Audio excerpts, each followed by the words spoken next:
अस्सलामुअलैकुम। I hope you all are fine. आज का हमारा टॉपिक है equation of motions. According to equation of motion हमारे पास टू टाइप्स की इक्वेशन होती हैं, according to uniform velocity and according to variable velocity. According to uniform velocity हमारे पास फार्मूला होता है s is equals to v by into t, and according to variable velocity हमारे पास तीन इक्वेशंस होती हैं, first equation of motion, second equation of motion and third equation of motion. First equation of motion is Vf is equals to Vi plus At, and second equation is S is equals to Vit plus 1 upon 2 At square, and third equation of motion is 2As is equals to Vf square minus Vi square। Uniform velocity speed of velocity के फॉर्मूले की से एक simple equation बनती है और इसमें V बार का मतलब होता है एवरेज वेलोसिटी। सो एक सिंपल फार्मूला है तो इसकी कोई प्रॉपर डेरिवेशन नहीं होगी, मगर अकॉर्डिंग टू वेरिएबल वेलोसिटी इन तीनों की प्रॉपर डेरिवेशन होती है। जब वेलोसिटी में चेंज होगा, बॉडी मूव करेगी या मोशन प्रोड्यूस होगा तो ये इक्वेशंस यूज़ होंगी। सो आज हम फर्स्ट इक्वेशन ऑफ मोशन की डेरिवेशन करेंगे। सो ये डेरिवेशन एग्ज़ाम में सेक्शन बी में 3 या 4 मार्क्स की डेरिवेशन आती है, सो ये इम्पॉर्टेंट डेरिवेशन है।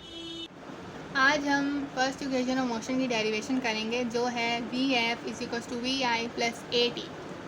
सो किसी भी इक्वेशन की डेरिवेशन करने के लिए 3 स्टेप्स इंपॉर्टेंट होते हैं, डायग्राम, उसकी डायग्राम की एक्सप्लेनेशन और उसकी डेरिवेशन।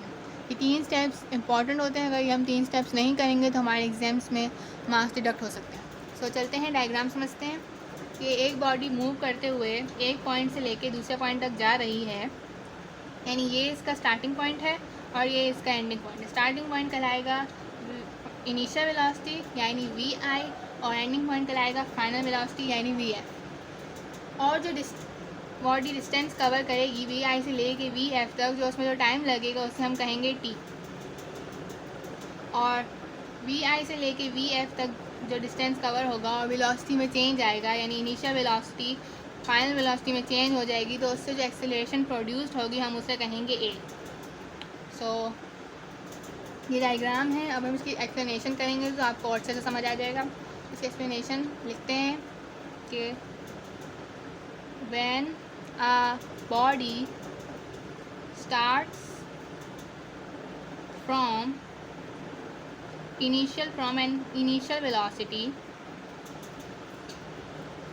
इनिशियल वेलोसिटी ब्रैकेट में लिखिएगा Vi इम्पॉर्टेंट होता है, और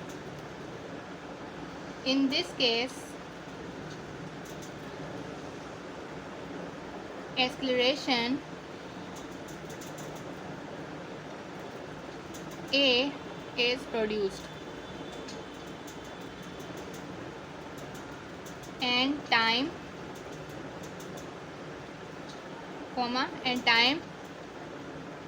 t is taken. Finally, the velocity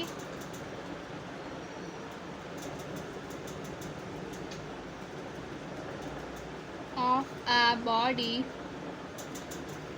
become Vf।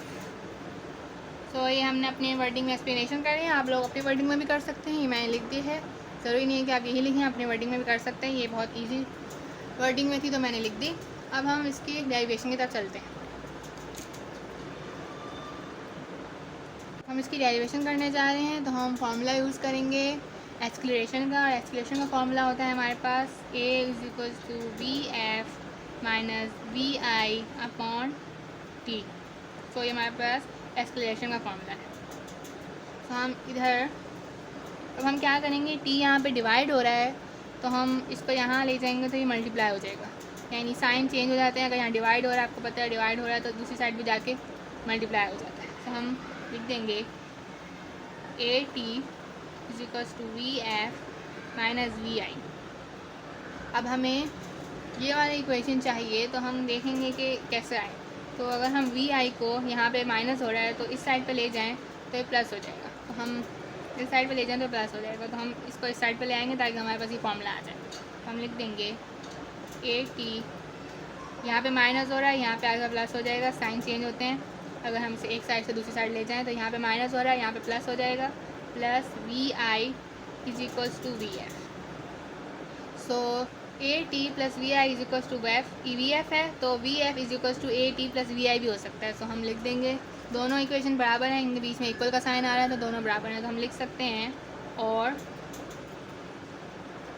V F is equals to v i plus a t. तो ये हमारे पास आ गई हमारी फर्स्ट इक्वेशन ऑफ मोशन।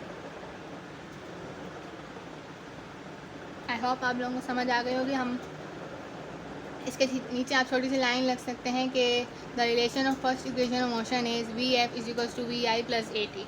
अगर आप चाहें तो लिख सकते हैं, वरना ये आपकी डेरिवेशन यहाँ तक कंप्लीट हो गई है।